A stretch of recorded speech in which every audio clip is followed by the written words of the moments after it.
Bienvenue au programme La vérité à propos de la douleur. Parlons d'un sujet qui est souvent considéré comme un tabou, la sexualité.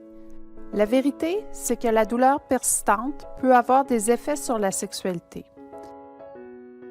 Si la douleur persistante a un impact sur votre vie sexuelle, vous n'êtes pas seul. Plusieurs personnes rapportent des difficultés dans leur vie sexuelle ou une réduction de leurs activités sexuelles à cause de la douleur persistante. La douleur persistante change comment une personne perçoit son corps et ses capacités physiques, et cela prend du temps et de la patience avant d'accepter ces changements. Pendant cette période d'ajustement, il peut être normal de ressentir une diminution de son estime de soi. Lorsque l'estime de soi est touchée, le désir sexuel et le sentiment de se sentir désirable peuvent aussi diminuer. La douleur persistante peut aussi provoquer la peur d'avoir des relations sexuelles, la peur de la douleur lors des relations ou encore l'évitement des relations sexuelles dues à une grande fatigue.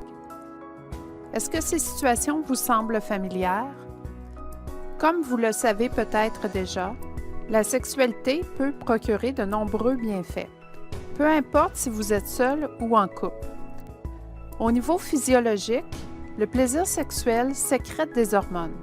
Par exemple, l'hormone oxytocine est sécrétée lors des stimulations sexuelles et de l'orgasme. Les recherches ont démontré que l'oxytocine joue un rôle positif sur le lien affectif et les liens sociaux. Elle aide à réduire le stress, contribue au bien-être et favorise la confiance. Une autre hormone sécrétée lors du plaisir sexuel est l'endorphine. L'endorphine génère le calme, aide à la relaxation et peut potentiellement diminuer la douleur. Lors des rapports sexuels, des neurotransmetteurs tels que la dopamine et la sérotonine sont aussi libérés. Les bienfaits de la dopamine et de la sérotonine sont un meilleur sommeil, une diminution du stress et de l'anxiété, une augmentation du sentiment de plaisir, une augmentation de la motivation et une diminution de la sensation de la douleur. Au niveau psychologique, les recherches rapportent qu'une sexualité saine a plusieurs autres bienfaits, c'est-à-dire augmente l'estime et la confiance en soi, favorise le sentiment de bien-être, favorise l'intimité entre les partenaires et répond à des besoins émotionnels. Quoique la sexualité soit une composante normale et saine de la vie, en parler ouvertement avec votre partenaire peut être difficile. De plus, lorsque la douleur persistante a des conséquences sur votre vie sexuelle, le sujet peut sembler encore plus difficile à aborder. Toutefois, une communication ouverte favorise la satisfaction relationnelle et sexuelle. Échanger avec votre partenaire est un bon moyen pour redéfinir votre vie sexuelle.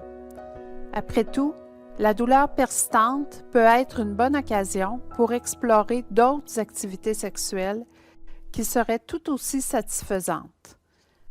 Voici quelques moyens pouvant vous aider à discuter de sexualité avec votre partenaire. Tout d'abord, faites un exercice de réflexion individuelle sur votre relation avec la sexualité en répondant aux 6 questions suivantes. Après chacune des questions, arrêtez la vidéo et écrivez vos réponses. Vous n'avez pas à partager vos réponses, mais cette réflexion est un bon point de départ pour votre discussion avec votre partenaire. Alors, prenez votre crayon et un papier et après chacune des questions, arrêtez la vidéo. Il n'y a pas de meilleur moment pour faire cet exercice que maintenant. Comment percevez-vous la sexualité? Quelles sont les valeurs qui vous ont été transmises par rapport à la sexualité et quelles sont vos valeurs actuelles? De quelle manière la douleur persistante a impacté votre vie sexuelle et amoureuse? Actuellement, quel est votre niveau de désir sexuel et quels sont vos besoins sexuels? Quelle nouvelle activité sexuelle vous aimeriez explorer à votre rythme? Cela peut être les baisers, la lecture érotique, les touchés, les préliminaires, le massage sensuel, les relations orales, la masturbation mutuelle, l'utilisation de jouets sexuels, le polyamour, l'échangisme ou toute autre activité consensuelle. Quelles sont les difficultés que vous voyez lors de votre échange avec votre partenaire? Quelles sont les solutions? Maintenant, réservez un moment avec votre partenaire afin de discuter ouvertement de la sexualité. Choisissez un moment propice où vous ne risquez pas d'être dérangé. Si vous le désirez, montrez les 6 questions à votre partenaire. L'objectif est d'ouvrir la discussion et de partager ce que vous vivez l'un avec l'autre.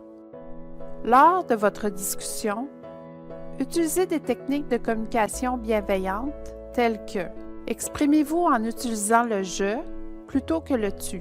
Partagez vos besoins et vos désirs. Ayez une écoute authentique en ne pensant pas à votre prochaine réplique lorsque votre partenaire s'exprime. Respectez les besoins et les limites de votre partenaire en ayant une attitude de non-jugement. Reconnaissez vos émotions, nommez-les et acceptez-les. Planifiez d'autres moments afin de poursuivre ce dialogue, puisque ce premier échange ne devrait pas être le dernier. Finalement, organisez un moment privilégié avec votre partenaire afin d'explorer de nouvelles activités sexuelles. Choisissez un moment où vous sentez que vous êtes en contrôle de votre douleur.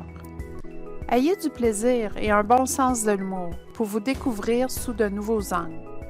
Plus nous nous ouvrons à l'opportunité d'être acceptés, plus il y a de dimensions auxquelles nous pouvons nous connecter avec les autres. Laissez aller votre imagination tout en respectant mutuellement vos limites. Souvenez-vous, la sexualité ne doit pas être une recherche de performance, mais plutôt un échange égalitaire de bien-être, d'affection et d'intimité. Dans votre cahier d'exercices, vous trouverez plus d'informations sur la sexualité et la douleur persistante. Si vous en ressentez le besoin, consultez un professionnel qualifié pour vous guider et vous accompagner dans ce domaine important de la vie.